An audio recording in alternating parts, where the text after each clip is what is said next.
There's a mistake. Moonlight, you guys won Best Picture. You like me right now. You like me. Ever since I was a little kid, I wanted this. Mom, I just want an Oscar.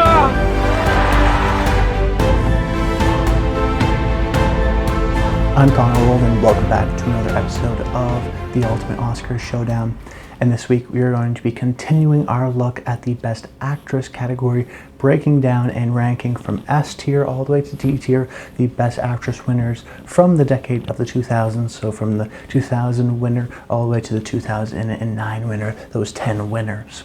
We've already covered the Best Lead Actor category incomplete. We did the 2010s Best Actress ranking last week. We've already done Best Picture rankings as well, so we've got a little bit of a backlog if you want to sort of do some binging. But if you've been following along, thank you. You guys have been showing a lot of support for these videos, commenting below, giving your own personal rankings. I love to see that stuff. I love to hear what you guys think about certain things, some similarities between some of the comments, some disagreements with mine, but you know, everyone has their own personal opinion, and that's what the point of this channel is, to create an awesome film community. So please do keep that up in the comments down below. And if you want to support the channel, things like subscribing, liking the videos, those things all help.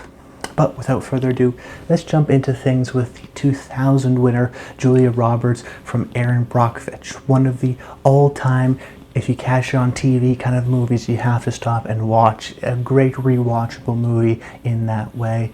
And I think this is one of the best movie star performances of all time. Right up there with Tom Cruise and Jerry Maguire or John Travolta in Saturday Night Fever, in that it uses the movie star's existing persona and their likability and their charm to not necessarily transform into a new character, but utilize all those great, interesting elements of them as a person and them as a movie star to give us an interesting character. Because this is a really interesting character, in part just because Julia Roberts plays her with a true sense of honesty. You know, this is not this is a woman who I believe, at least in the position of the movie, is set up to be a hero, someone who's doing the right thing, who's on the side of good.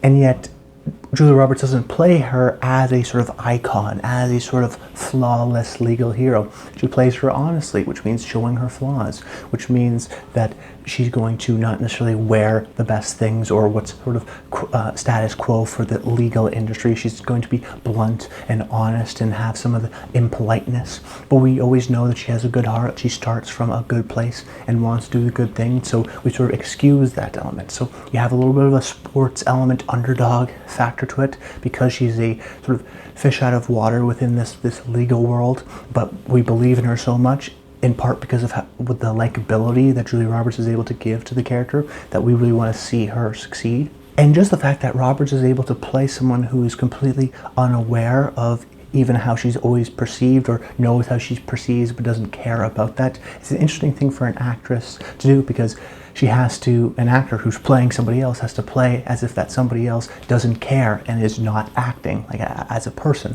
Kind of an interesting complexity there that seems easy because she's so likable and charming, but that's sort of the specialty that I classify as a movie star performance versus, say, a transformative performance, where you still know it's Julia Roberts, you're not convinced that it's otherwise, but she utilizes all of her special unique elements that make Roberts a movie star, puts it at 100, utilizes every element she can in that regard to create a really interesting underdog, likable character. The movie's called Erin Brockovich, and you really like Erin Brockovich, which is of course a testament to Julia Roberts and her performance. So for me, it will go into the S tier.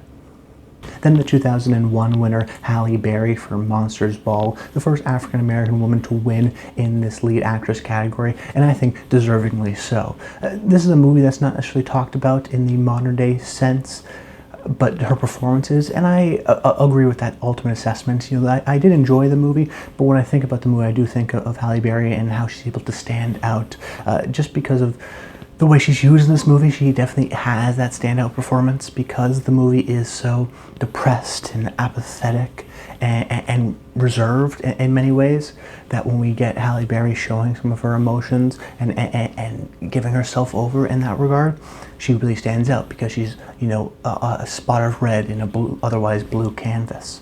And there's always this quiet heartbreak that goes on within her character throughout the film because her character has lost so much within the events of the film. We understand that her character hasn't necessarily processed things, that there's oftentimes when she's going through her daily job, a sense of malaise and sort of a glazed look on her eyes, and yet Halle Berry is still able to communicate to us these sort of trauma that's been going on. It's just the fact that her character hasn't really processed that. But then, in certain scenes she does process that and can be over the top. But because I think she's able to give us enough scenes with her just sort of zoned out, that when we do get her and have that sort of emotional revelation, that moment of grief, that sort of emotional honesty, when we do get those scenes, they feel realistic, they feel earned, because we had those other scenes of her being, unable to process sort of the grief that has happened to her. So I think this is an excellent performance, and a deserving one for sure. So for me, it will go into the A tier. Then the 2002 winner, Nicole Kidman, for The Hours, which is really what I think of as the start of the uglifying of actresses to win awards, whether it be Charlize Theron in Monster, or Marianne Cotillard for La Vie en Rose, or more recently Jessica Chastain in The Eyes of Tammy Faye. We see a lot of these actresses put on prosthetics to make themselves less glamorous, less like a movie star, more like a real person, which I think the Academy appreciates. Men often do this as well, whether it be Gary Oldman for Darkest Hour or Rami Malek for Freddie Mercury. They transform into these, other people with the use of prosthetics.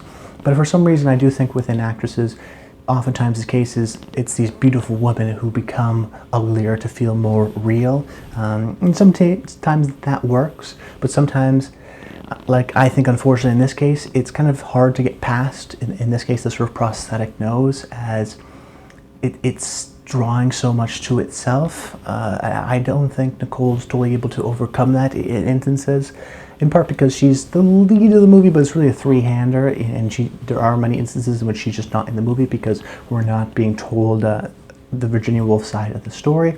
And there are moments when Kidman shines past the nose, oftentimes when Woolf is thinking or contemplative, and Nicole can use her eyes to sort of look past in the distance and to think and to give us sort of her thoughts through some of these more blank stared scenes, but give her enough power as an actress to overcome that. But the problem, I think, ultimately with the movie, particularly in her scenes, is that oftentimes her speeches are very speechified, and they feel like something that maybe Virginia Woolf would have written, but not something that Virginia Woolf would have said, because, I think that's a common mistake when oftentimes we're making movies about authors, is that, oh, well, they wrote this way, therefore they must have spoke like this way 24/7. When the truth of the matter is that people don't necessarily always speak how they write in books. How you write in books has a certain poetic literary style, and that's also the best version of you. So just to take that and to say that she was speaking like an incredible Virginia Woolf passage in every scene, I think ultimately hurts the emotional core and understanding of the character, because she feels more like a construct rather than a real human. And I think Kidman, because she's asked to deliver some of those scenes, doesn't help her performance ultimately at the end. So for me, it will go into the C tier. Then the 2003 winner, Charlize Theron for Monster, which is a performance that's similar to Nicole Kidman, uses prosthetics, but I actually think Charlize is able to sort of overcome them and create a truly transformative performance rather than sort of a one-off little trick. I do think this is one of the key empathetic performances of all time. I mean, this is a deeply empathetic and sympathetic film about one of America's most notorious female serial killers, in Eileen Wuornos. And the movie is less interested in the killings as it is the serial killer. And it's a movie that's, its first two-thirds is really just about her and her relationship with Christina Ricci's character and the relationship they build together, and her life before we actually see the killing. So we understand where she comes from before we even get sort of the tragedy and the murder. And Charlize absolutely thrives in those early scenes, because those scenes are designed to make us feel and understand this person as a person instead of, a news headline. And I think Charlize understands the sort of tragic nature of this character, of a woman that comes from deep trauma herself, trying to sort of get through her life, and then she finds someone that she likes to be around, and that's all she wants. And there's a sense of desperation with her character in that you never are unsure of what Eileen is thinking. Charlize always is able to tell us and communicate that through her acting to the audience, how she's feeling. She's someone that's so desperate for love and connection and affection that we can just see it in her eyes. We can see it in some of her giddiness and her sort of inability to control her emotions, which at times the movie can feel like overacting, but I think within the context of the story makes sense, because her as a character is someone who can't control her emotions because she's got this little bit of sympathy and love, which is something she's been craving for and hasn't had, and she's just trying to, not throw it away, and she's so desperate for it. But then those uncontrolled emotions can also be transformed into rage and anger, which we see later on in the film. So we get a little bit of a glimpse of it early on through love and passion, but then we can also see how that can be turned towards evil in the case of, the anger and the hatred that she also has from the deep trauma and resentment that she experienced. So for me, this is the definition of empathetic and transformative acting, and one of Charlize's all-time best performances. So for me, it will go into the S tier. Then the 2004 winner, Hilary Swank for $1 Million Baby, who in my mind is one of the more stranger two-time Best Actress winners, just because though usually the Best Lead Actress winners that have 2 Oscars or plus, Meryl Streep or the Katharine Hepburns, are seen as legendary actresses, and Hilary Swank's had a strange kind of, I think, post-second Oscar win career in some of the projects that she chose. But in that period from 99 to 2004, working with Sam Raimi and Christopher Nolan, and in this case Clint Eastwood, you understand why so many of these great directors wanted to work with her. And I've talked about this movie in my sort of hesitations of the film in my Best Picture 2000s ranking tier list. And I think that her performance ultimately won the Oscar because of how the movie ended versus how the movie really started, and it's sort of the end point of her character, and the tragedy of that, I think, is the reason why people ultimately flock to her performance. But on rewatch, I found that, and I've rewatched the movie a couple times, and both times it's just, when you know where it's going to go, that emotional ending, that ending doesn't have the same amount of emotional impact. So then when you look at the 75-80% of the performance that is not the ending, you just see it more as sort of a generic sports drama that doesn't give Swank a whole lot to work with, and is a little bit more forgettable of a performance. So for me, unfortunately, it's going to go into the C tier. Then the 2005 winner, Reese Witherspoon for Walk the Line. An interesting trend that I found that I didn't think I would figure out when I was deciding to do this series. For both Best Lead Actor and Best Lead Actress, we often see actresses and actors win for kind of supporting roles. You see, in modern day Oscars, you'll get a performance like Mahershala Ali in Green Book, who essentially is a co-lead. And he'll be campaigned in supporting actor.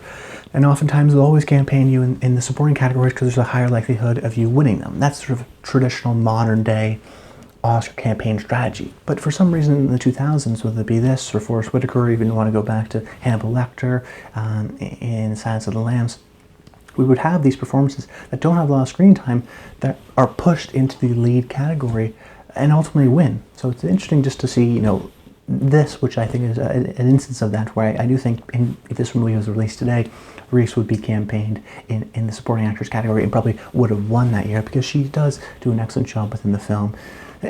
Positioned within the film as the sort of counterbalance to Johnny Cash, the sort of wholesome, innocent lover, who is the sort of peer, is the sort of equal to Cash, so that later on in the film, when we see just how far he's gone into his addiction with drugs and alcohol, how much of a contrast that portrays compared to Reese Witherspoon's character. So at times, I think, unfairly to Reese, the movie sort of employs her so much as a symbol of innocence that doesn't necessarily always give her the chance to develop an interesting character in June Carter. But the scenes when she is given to shine and is given sort of strong emotional character beats, Reese captures that totally. There's a sense of innocence within the story, but her as a person and as a character is one that's firm and honest and will hold her own amongst all the men that she's with. Just the sense of control that she's able to take over the scenes, always keeping her head very still, shoulders sort of wide and broad, to stand up to often the people, whether it be in a supermarket, the scene, or her when Cash comes by her house and she has to have that conversation with him. So instances like that that Witherspoon knocks out of the park when she does have the opportunity, but doesn't always have those opportunities within the film, so doesn't give us a whole lot within the overall context of the film, but still a super solid performance that will go into the B tier. Then the 2006 winner, Helen Mirren for The Queen, which is one of the early royal projects by Peter Morgan, who eventually went on to do The Crown. But I think, while I haven't seen The Crown, Mirren does an excellent job at portraying the Queen. However, I'm a little bit split on how to grade this, because on one hand you see the performance, and I think Mirren is able to totally capture the sort of Queen as an icon, the Queen as this representative figurehead, a person that we don't know too much about. But in a movie called The Queen, you would want a little bit more about her internal thoughts and her as a person, rather than her just as an icon. And we get a little bit glimpses of that, but the movie's not totally as interested in that, because there's something unknowing about the Queen, and I think the movie wants to keep that sort of a mystery. But when you keep that sort of a mystery, we don't totally access all the emotions of the Queen as a person, as a mother, as a grandmother. So Mirren does a good job at sort of showing us that reservedness and that in-controlness of the public perception of the Queen, but I don't think the movie or her performance really captures into the human element of her, and so that was frustrating to me.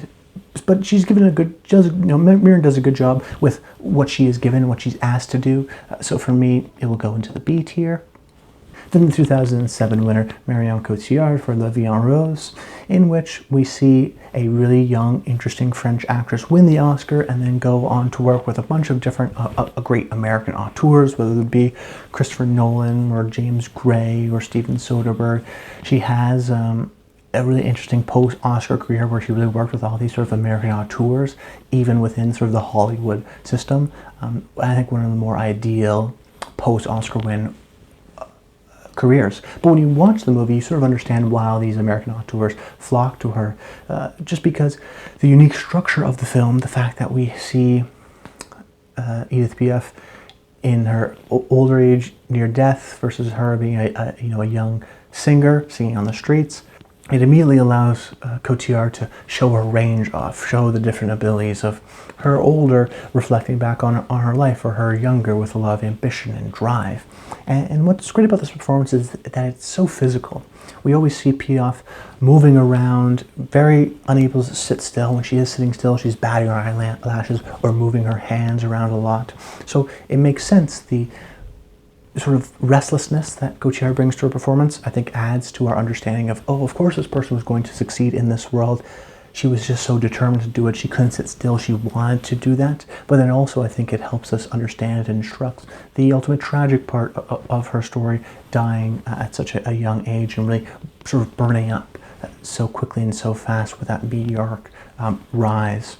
So a great tragic story, a great tragic performance, and one that is totally embodied with her Marianne Cotillard's impressive ability to show different ages really realistically and believability, but also give her a strong physical sense of restlessness and anxiousness that I felt it was really key to communicating the themes of the story. So for me, the performance will go into the A tier. Then the 2008 winner, Kate Winslet for The Reader, which is a classic It's Time award, in which Kate Winslet was nominated 6 times in 13 years, so essentially every 2 years she was nominated, always lost, and then at one point we were like, you know what, it's time for Kate to win her award. We have a director whose last 2 movies were nominated for Best Picture. His last movie, The Hours, got Nicole Kidman her Best Lead Actress award, so now it was Kate's time to win a Holocaust period movie. But while Winslet is not the main character of the movie, she definitely is what the movie is about. The problem with the movie, and I think ultimately the performance, is that Winslet ultimately gives her little bit too much sympathy. I mean, at the end of the day, this is a former Nazi pedophile, and yet the movie is interested in giving her sympathy because she can't read, I guess. And I think that is the ultimate miscalculation from the performance and in the style and the approach, how to tackle this performance head on. It doesn't really confront or understand some of the wrongdoings, I think, of this person. Is not interested totally in engaging with them, instead trying to find empathetic core, which is just ultimately not agreeable to me morally, but also relatable, I think, within the emotional truth of the story. So for me, I think it's just a kind of a misfire of a performance that will go into the D tier. And then the 2009 winner, Sandra Bullock for The Blind Side, which is a movie which I think has a complicated modern-day reputation, but is still an incredible performance from Sandra Bullock and an all-time movie star performance. But when I talked about Julia Roberts and a movie star performance, she had the charm and likability for an Erin Brockovich, but I also think she was able to bring some of the emotion and the likability and the relatability of her and her kids, say, in that performance. But Sandra Bullock, I think, is a great movie star and gives a great movie star performance here, but she also, I think, highlights some of the weaknesses of the film too. So she nails the movie star element, the charm, the likability, the quotable lines, the confidence and the swagger in which this Mississippi mom carries herself. And the best scenes of the movie are the scenes that just let Sandra off the leash and do her great stuff. But other times in the story, you kind of want to know where the emotional connection is, because the movie probably really should have been about Michael, or the man who was able to do all this great stuff and make it to the NFL, instead of maybe the support system around him. That being said, the movie is about that. So if you're focusing the movie on this character, we need to know a little bit more about this character. And I wish the movie and also Bullock was able to give us a little bit more in those scenes of how this was impacting her husband or how that was impacting her kids, and deliver on some of those emotional scenes. And Bullock just doesn't give us that totally and completely. She's great at the charm and the charisma element and being funny and likable, but some of the emotional core parts of the movie, I think she doesn't totally engage with. So Bullock is swimming against the current, and ultimately manages to do enough to put this performance, I think, in the B tier. But that's it. Take a look at the list. Kind of a spread out tier. Some in D, but then also some in the S tier. So you got a huge, nice range there. Let me know in the comments down below what your ranking is and how this maybe differs from this one. But that's about it. I hope you guys enjoyed the video. And until next time, stay tuned.